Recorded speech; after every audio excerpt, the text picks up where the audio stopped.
This is my last installment on these plastic canvas needlepoint baby blocks. I wanted to show you that I got all 5 of them done, and you see they all have bells in them. And I wanted to see what would happen if it was laundered, because I know once you give it to a 6-month-old baby, the first place it's going to go in his mouth, and it'll be full of slobber and who knows what else.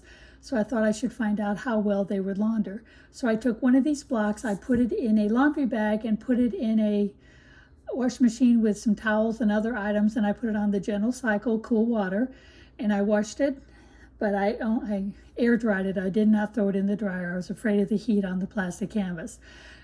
By looking at them, do you think you could tell which one actually went through the full wash cycle? But I can show you. It's actually this one. This one went through a full wash cycle, and it looks just like the ones that have not gone through wash cycles. So I just wanted to show you it can be machine washed, but definitely use cool water and a gentle cycle just to make sure you don't damage it. And then the bell will keep on working also. I wanted to also show you what I did, because some of them I didn't care for. Like I said in the last video, like the cup I feel is a little bit too wide, so I've redone it and I narrowed it by 1. And a couple others I didn't really like. So what I did was I redesigned them. They will be on the pattern when you get to it. Right now the new ones are not on the pattern until I get back to my shop tomorrow and download them. One of the ones I changed was the plane. I really wasn't sure if I liked the plane for the P, so I made a penguin instead. I thought a penguin would be kind of neat. This is a very comical looking penguin, but my husband figured out what it was right off the bat. Another one that I changed was the H, the heart. I felt the H was too small and the heart was too big, so I sized it down a bit. I made the H definitely bigger, and I sized down the heart. I kind of like it better. It's a little more proportion, because all the other ones you can see the letters are a decent size. And then I wasn't sure I liked the fish, so instead I did a flower. But now these will be still on it. The fish will be there and the flower will be there, as well as the other ones. And the last one I want to show you is the T. I wasn't keen on the turtle. Maybe if I had it in different colors, it might have looked better, but you can't see the green legs against that pink. So just to do something different, I made a tree. So you can either do the turtle or the tree or whatever one that you like. The yo-yo, I haven't redone it yet, but as you can see, the yellow of the string is right up against the Y. So what I did was I worked this a little bit so it's down below. It'll also be on the new revision. And the last one was the S. The sun is so big, the S is just totally lost inside of the sun. So I decided instead of doing the sun, I did a star. It's a lot bigger and brighter and really easy to see. And then of course the S is easier too. So I just want to show you what I did. Now I'm going to show the other way of sewing these things together. The way I showed on the last video was you do it this way, like this. And sometimes that can be a little bit of a challenge. So I'm going to show you the other way of doing it, which works up just as easy. I got myself a bell. See, how did I have this set up? I think I had the penguin first, and then I had the flower, no, the white heart. Then I think I did the blue and the flower. That is my basic square. And then I was going to put the tree on the top and that last geometric one I made on the bottom. I also found out to sew each of these together individually, you need a piece of yarn a little over a foot, so you're not really wasting a lot. And I'll show you how I put them together real quick, if I can get the thread through. There it is. Okay, I start with making a little rolled knot here on the end. Put it through one of the edges, and that way the knot is right there on the edge. Come up through the corner one. Let me see if I can enlarge this a little bit. Let me see if I can make this area just a little bit brighter. Might be a little easier to see. Hold on a second. Yeah, I think that's a little brighter. Okay, so you would put your penguin against your H like a little sandwich, and you come through the back one to the front one. It's a whip stitch, and then go to the next one. And when you go to the next one, make sure you catch the blue thread inside your work. If I do it this way, it might be a little easier to see. The corner always catches. It's just the way it works because the thread is so close to the edge, and then you whip the stitch through each one of them. And when you get close to the knot, then you'll trim the knot off. But the knot just kind of holds the yarn where you need it, so you can whip stitch it together. And take your scissors and trim your knot away.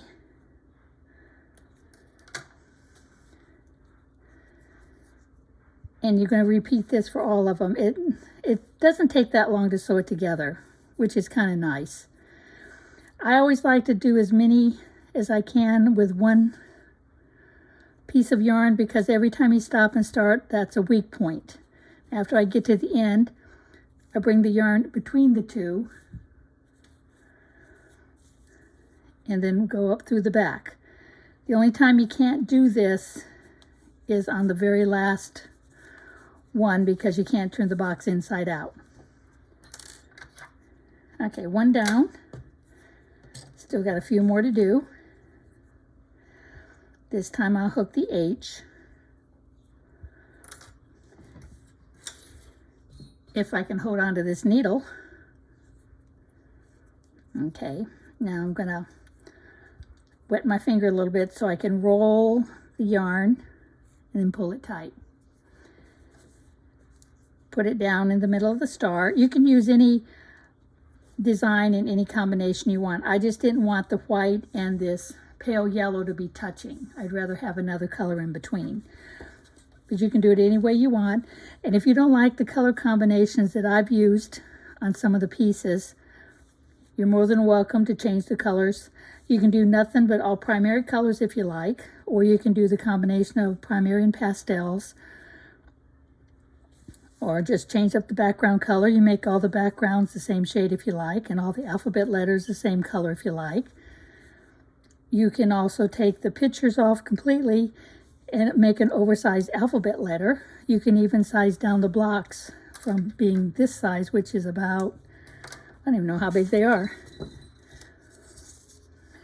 3 inches square. You can take them down to 2-inch size, 2-inch square blocks, and just put the alphabet letters on them. I'm going to do that one next. I'm not sure how long it's going to take me, because I have to design each of the blocks to make sure all the alphabet letters are big, bold. And then I have to decide if I want one block with all the same colors on it, or each block have a multitude of colors. Put that down in between.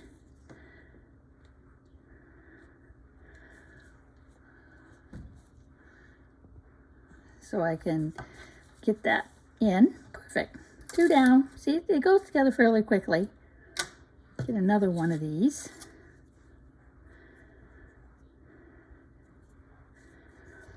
Now, normally you only make 5 blocks, but since I wanted to make these new designs, because I really didn't care for some of them, I'm making a 6 block, but it's entirely up to you. Okay, now I'm going to put the F on, which is the flower. So as you can see, they all go together the exact same way. You just have to make sure you line up all your little squares.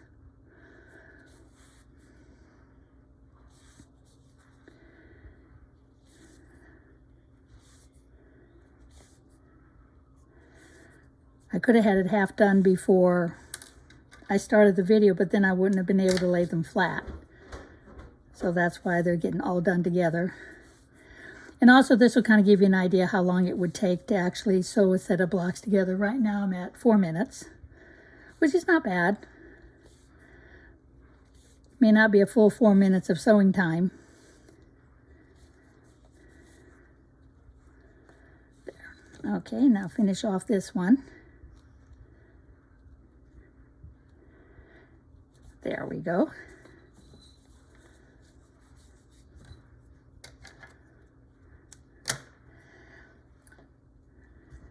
Now this time I'm going to sew all 4 of these blocks together to form a square. Oh, gotta make my little tail.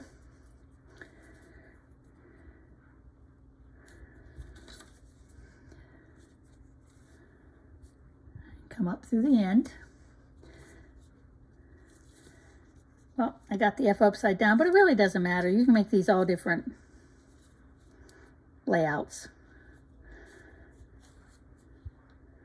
because the whole thing is never going to line up exactly the same all the way around anyway. So you can make them any combination, any direction. You can do each of the 4 squares on the block in all 4 different angles, one facing up, one facing down, one facing right, one facing left. That works.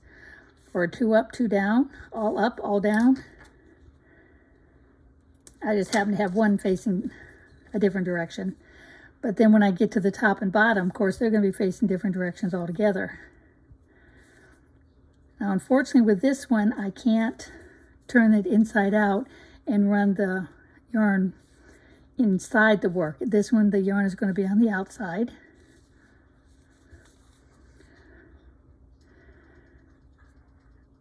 Try to get it as deep underneath the blue as you can because you want it to be really secured.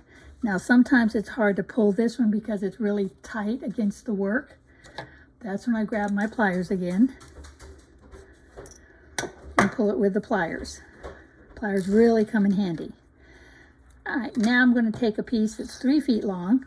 The 3 foot is an ideal length to sew the top because you can get all 4 sides sewn together with one, which makes it really stable and secure because you don't have a lot of stop and starts. And before you sew your final piece on, you want to definitely make sure that you put your jingle bell in.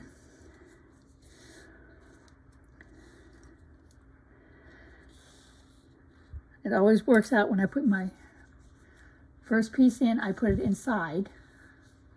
And you can see it just lays nice. Doesn't matter which one you start with because all 4 blocks are going to be sewn. With the same yarn across the top. This one is easy to do because you can hold on to your work while you're working on it. So each section you're going to have to finagle it in such a way that it's easy for you to hold. Sometimes I hold it against my body. Sometimes I set it on a table and push down on it while I'm working on a table because sometimes that gives me the extra support I need. Okay, let's get this knot out of the way. There we go.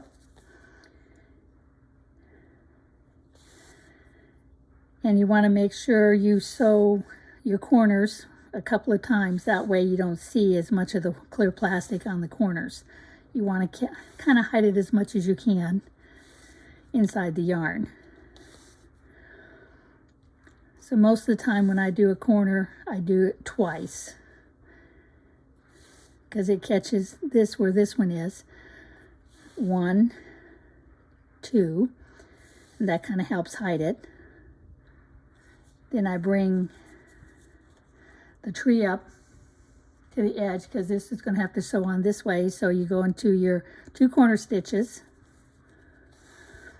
You do it twice, 1, 2. Just make sure that you can pull it through without cracking your corner.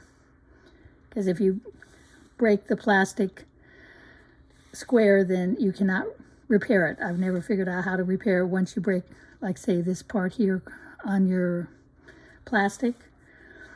You have to start with a new piece because you can't glue it on because it won't be strong enough. But you go all the way across. As you see, I've still got plenty of thread left.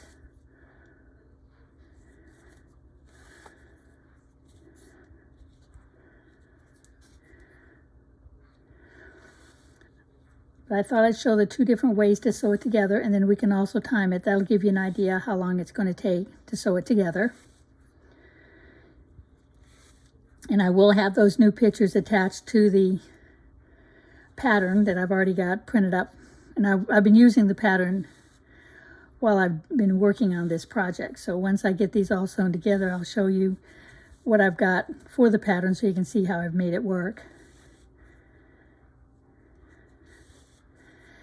Or you don't really need to use my pattern. You can decide what size of square you want to do and make your own patterns. You can put your kids' names, as long as they're not too big on one of them. You can put like 2 letters per side, and then that way you'd use 2 or 3 blocks to make a name. I was able to do that with mine. I thought I made it to where I could also get my name, but unfortunately I sewed 1 block wrong, and I have 2 of my own letters on the same block, so I can't show my whole name spelled out like I can do the rest of the kids. But that's okay. I can always make another block and put that's what I could have done. I could, instead of putting this on, I could have put another one of my letters and made it work that way. But I really wanted to use this piece since I've already made it. It seems foolish not to use it up. I can always make another block, or I can make another whole set of blocks. No one's going to know the names on it anyway because they're not going to really see all the different names. Just about done with this side because I've already almost back to the beginning. As you can see, it sews up really easy this way too, and you can put your hand inside. But when you get ready to sew the other, unfortunately, you can't put your hand inside.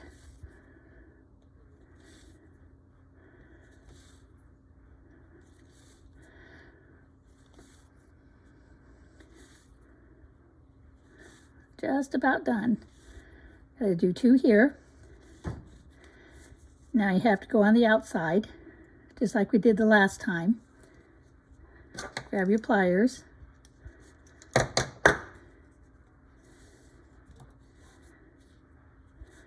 And pull it through.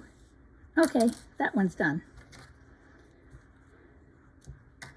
And I still have extra thread left, but you don't want to use that one. You want to get your other one. I guess you wouldn't need 3 foot, maybe 2.5 foot.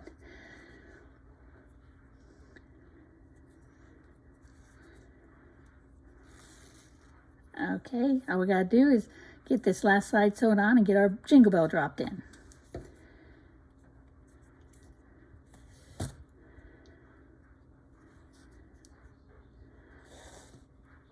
Okay.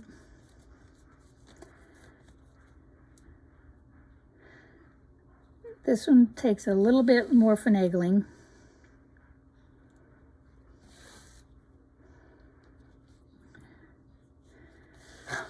Just, if you have to, take your time. I'm going through quickly because I wanted to make sure you seen me put the whole thing together.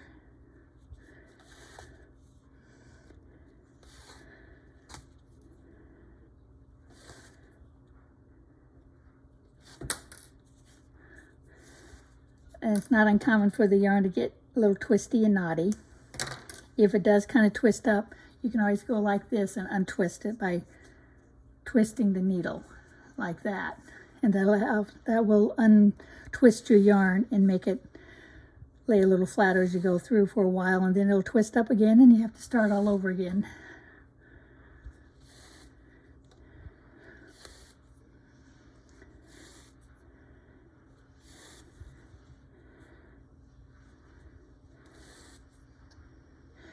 You just try not to pull these sides apart because it'll pull that thread loose, because it's not really secured in there that tight because it's just laying inside your work, as you've seen how I did it. Okay, I did 2 into that one. Now do 2 into this one. Get the pliers out of the way. 1, 2. Okay, now we go across. I'm using the table as part of my support. It's a little awkward because this is not normally how I do it, because usually I'm not doing it under a camera. I'm usually just doing it by myself. But I want to get it to where you can see how I do it as much as possible. Then I'll show you how I got the letters made with my kids' on it. But that's not as important as sewing these together. Just about have 2 sides done. It's just the block is too big to hold in my hand as I do this.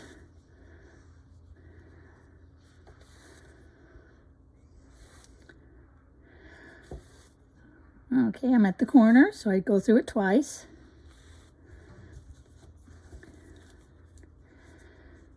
I go through this one twice.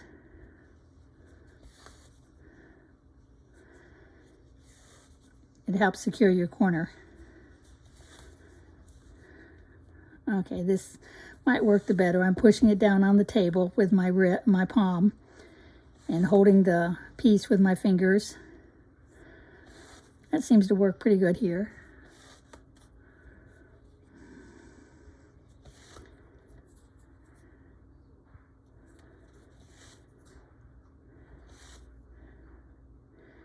Also, by sewing these together in one continuous piece, that helps keep these corner ones that could loosen up a little bit, because the way they're hooked together, it kind of helps keep them in position.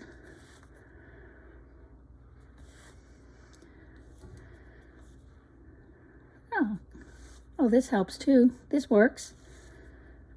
Of course, now I'm at the point where the block is really, really solid. And I'm down to my last side.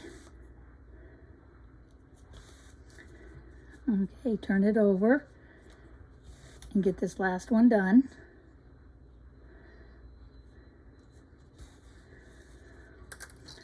Put the bell inside before I forget.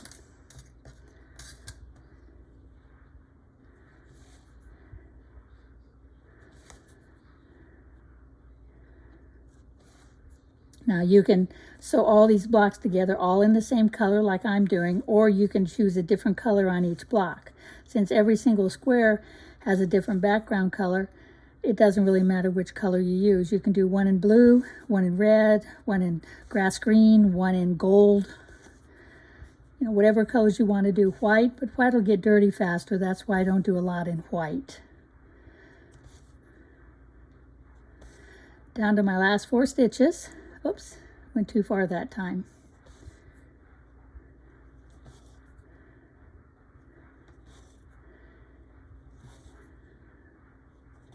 There we go. Now come back through this one. I don't know if I can. It's probably too many in it already. Okay, now we'll finish it. And same as before, you have to go through the top because you can't get inside.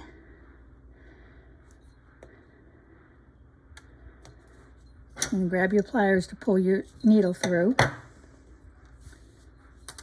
and trim it off, and your block is done. That's the other way to do your block.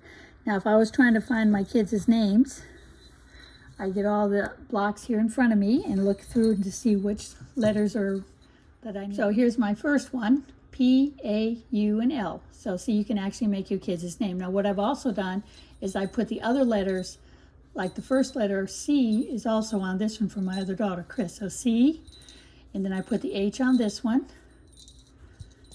There it is, C-H. R for rocket, R. This should have an I for lollipop, or I for ice cream. And this one should have the S on it somewhere. There it is. So see, there's my other daughter, Chris, C-H-R-I-S. And then I did one with my other daughter, which is J, E, N, N, Y. So then I've got all 3 of my kids on the same blocks. I try to do my own name, but unfortunately I put the I and the A on the same block, so I cannot do my name. But I wanted to show you how I did these, and that they're quick and easy to make, and you'll get plenty of compliments from people because they'll think it is so clever. And I just wanted you to see the different ways of doing it.